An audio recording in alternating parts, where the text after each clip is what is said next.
Hi hello నమస్తే ఎలా ఉన్నారు ఏం చేస్తున్నారండి బయటంతా ముసుకేసుకొని ఉంది వర్షము అందుకోసం ఈ రోజు మనము దాబా స్టైల్లో సింపుల్ ప్రాసెస్లో చికెన్ కర్రీ చేశాను ఇది రోటీకి గాని రైస్కి గాని అదిరిపోయిద్దండి బయట నుంచి మనం తెప్పించుకునే పని లేకుండా ఇంట్లోనే చాలా టేస్టీగా రెడీ చేసుకుందాం ఇంకా ఆలస్యం ఎందుకు వచ్చేసేయండి మరి 1 కేజీ చికెన్ని శుభ్రంగా వాష్ చేసుకొని ఒక గిన్నెలో తీసుకున్నాండి ఇప్పుడు దీనికి మనము మ్యారినేట్ చేయడం కోసం అని చెప్పేసి మన రుచికి సరిపడినంత ఉప్పు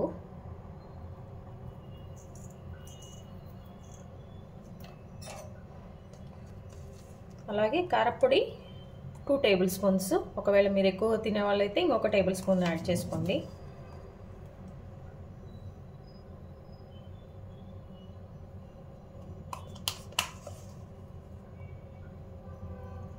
మేము కొంచెం కారం ఎక్కువ తింటాం కాబట్టి నేను 3 టేబుల్ స్పూన్స్ యూజ్ చేసుకుంటున్నాను అలాగే పసుపు ఒక 1/2 టేబుల్ స్పూన్ అల్లం వెల్లిపాయ పేస్ట్ ఒక 2 టేబుల్ స్పూన్స్ అండి ఇవన్నీ వేసుకొని మనం మంచిగా మ్యారినేట్ చేసుకొని పక్కన పెట్టుకుందాం ఇది మంచిగా మనము ముక్కలకి పట్టే విధంగా మొత్తం కలుపుకొని ఒక కొద్దిసేపు మనం పక్కన పెట్టేసుకోవాలండి ఇలా చక్కగా మనము మ్యారినేట్ చేసుకున్న చికెన్ని ఒక అరగంట సేపు పక్కన పెట్టేసుకుందాం తర్వాత ప్రాసెస్ స్టార్ట్ చేద్దాం స్టవ్ ఆన్ చేసుకొని కళాయి పెట్టేసుకుని అందులో మనం మొదటగా ఒక 2 టేబుల్ స్పూన్స్ ధనియాలండి కొంచెం మన కళాయి ఫ్రై అయ్యాక 2 టేబుల్ స్పూన్స్ ధనియాలు వేసుకోవాలి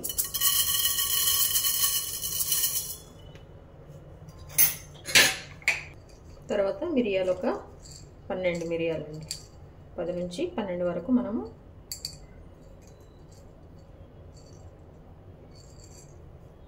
మిరియాలు వేసుకోవాలి దాల్చిన చెక్క కొంచెం ఒక 2-3 యాలకులు ఒక 4 నుంచి 5 లవంగాలు ఒక 7 నుంచి 10 వరకు అండి జాపత్రి ఒక హాఫ్ కొంచెం స్టార్ పువ్వు ఉంటుంది కదా అదొకటి ఇవన్నీ వేసుకొని మనము మీడియం ఫ్లేమ్ మీద మంచిగా వేయించుకోవాలి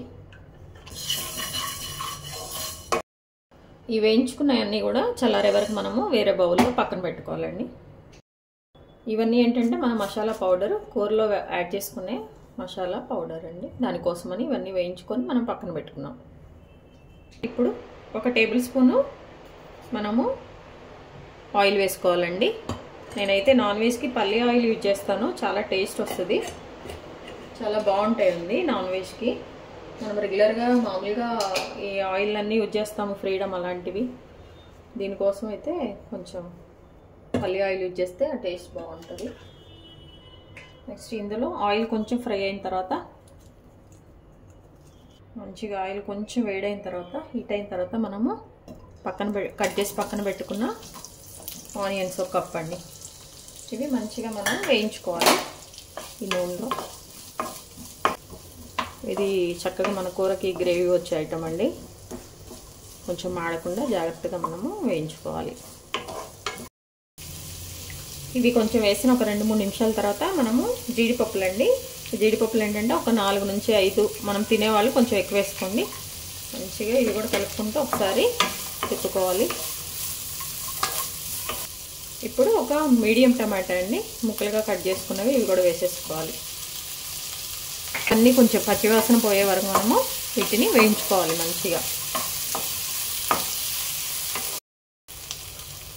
మన ఆనియన్స్ టమాటో జీడిపప్పు మంచిగా వేగినాయండి వీటిని మనము చల్లారే వరకు స్టవ్ ఆఫ్ చేసుకొని పక్కన పెట్టేసుకోవాలి లేదంటే వేరే గిన్నెలో తీసుకొని పక్కన పెట్టేసుకోవాలి మన వేయించుకున్న మసాలా దినుసులన్నీ కూడా చల్లగా అయిపోయినాయండి ఇప్పుడు దీన్ని మిక్సీ పట్టేసుకున్నాం మన మసాలా పౌడర్ అండి మిక్సీ వేసుకున్నాం చక్కగా ఇప్పుడు ఏంటంటే ఈ ఆనియన్స్ ఉన్నాయి కదా ఆనియన్స్ టమాటా ఇవి కూడా మనము మిక్సీ వేసుకోవాలి చల్లగా అయిపోయినాయి చల్లారిన తర్వాత వేసుకోవాలి ఇప్పుడు దీన్ని మనం మిక్సీ వేసుకుందాం మన టమాటో చక్కగా మిక్సీ అండి దీన్ని కూడా పక్కన పెట్టుకుందాం మనం ఇంతకు ముందు అన్ని వేయించుకున్నాం కదండి ఆ బాండీలోనే ఒక 3 టేబుల్ స్పూన్స్ 3 నుంచి 4 వరకు ఆయిల్ వేసుకోవాలి. ఈ ఆయిల్ కొంచెం హీట్ అయ్యాక కొంచెం ఆయిల్ హీట్ అయిన తర్వాత మనం 1 టేబుల్ స్పూన్ జీలకర్ర వేసుకోవాలి. జీలకర్ర వేసాక మనము ఒక 3 పచ్చిమిర్చి చీలికలండి మంచిగా కట్ చేసుకునేవి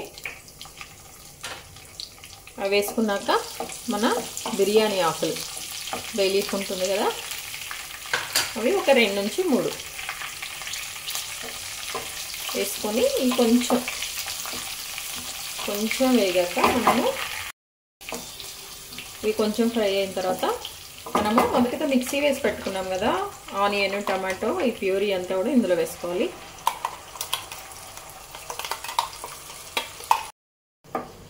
ఈ టమాటా ప్యూరీ మాడకుండా కొంచెం మంచిగా కలుపుకుంటూ దీన్ని మనం వేయించుకోవాలండి. ఈ ఆయిల్లో కొంచెం ఆయిల్ వదిలే వరకు. మన టమాటా ప్యూరీలో నుంచి ఆయిల్ వచ్చిందండి. ఇప్పుడు ఏం చేయాలంటే మనము ముందుగా 1 కేజీ చికెన్ అంతా కూడా మంచిగా మ్యారినేట్ చేసి పక్కన పెట్టుకున్నాం కదా, దాన్ని ఇప్పుడు ఇందులో వేసుకోవాలి. వేసాక మంచిగా కలుపుకోవాలండి. ఈ టమాటా ప్యూరీ మొత్తం పట్టే విధంగా మంచిగా కలుపుకొని మనము ఒక 5 నిమిషాలు ఉడికించాలి మూత పెట్టేసి. ఎందుకంటే ఈ మసాలాలన్నీ కూడా ఈ చికెన్ ముక్కలు పడతాయి. అల్లం వెల్లుల్లి పేస్టు, టమాటా మొత్తం కూడా చికెన్తో మంచిగా కుక్ అవుతుంది. అలా మంచిగా కుక్ అయిపోతుందండి మన చికెన్. ఒకసారి మళ్ళీ ఇట్లా కలుపుకొని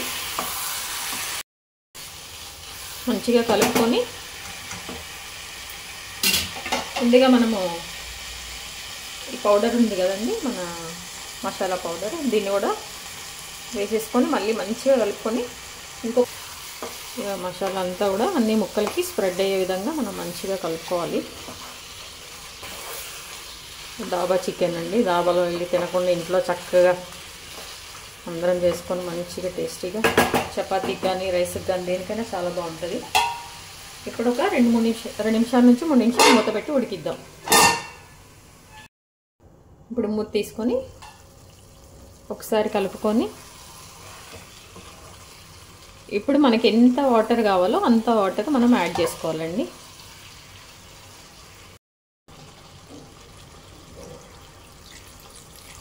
ఎవరికి ఎంత వాటర్ కావాలో అంత యాడ్ చేసుకోండి.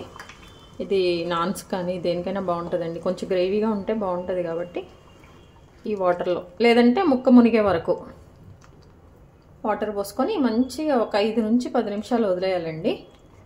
చికెన్ కర్రీ ఇంకా రెడీ అయిపోతుంది. ఈ వాటర్ పోసిన తర్వాత మనం చక్కగా ఒక్కొక్కసారి మంచిగా కలయి పెట్టుకొని ఉప్పు కారం ఎలా ఉందో ఒకసారి చెక్ చేసుకోండి. ఏమైనా తక్కువైతే మీరు యాడ్ చేసుకోండి. ఇప్పుడు ఇట్లా మూత పెట్టేసుకొని ఇంకా మనం ఉడికించుకుందాం. నాకైతే కొంచెం ఉప్పు తక్కువైందండి, అందుకే నేను కొంచెం మళ్ళీ ఉప్పు యాడ్ చేసుకున్నాను, సాల్ట్. మీరు కూడా ఒకసారి చెక్ చేసుకోండి, ఏది తక్కువైతే అది యాడ్ చేసుకోండి. చూడండి మన చికెన్ కర్రీ ఎప్పుడెప్పుడు తినేద్దాం అన్నంత ఎమ్మీగా. ఇప్పుడు ఏంటంటే మనం ముందుగా 1 కప్పు కొత్తిమీర అండి కట్ చేసుకున్న పెట్టుకున్నది, అది కూడా వేసేసుకోవాలి. అలానే పుదీనా ఒక 4 వేసుకొని మంచిగా ఒకసారి కలుపుకొని ఇంకొక 3 నిమిషాలు ఉడికించేద్దాం. మన దాబా స్టైల్లో చికెన్ కర్రీ రెడీ అయిపోయిందండి. చాలా ఎమ్మీగా చాలా టేస్టీగా మన దాబా స్టైల్లో చికెన్ కర్రీ రెడీ అయిపోయిందండి. దీనికి మనం రోటీతో అయినా మంచిగా రైస్తో అయినా కానీ తినేయచ్చు. చాలా బాగా వచ్చింది టేస్ట్. ఆలస్యం ఎందుకు, మీ అందరు ట్రై చేయండి. మీ విలువైన సమయాన్ని కేటాయించిన వీడియో చూస్తున్నందుకు మీ అందరికీ ధన్యవాదాలండి. మీకు నచ్చినట్లయితే like, share, subscribe. Thank you.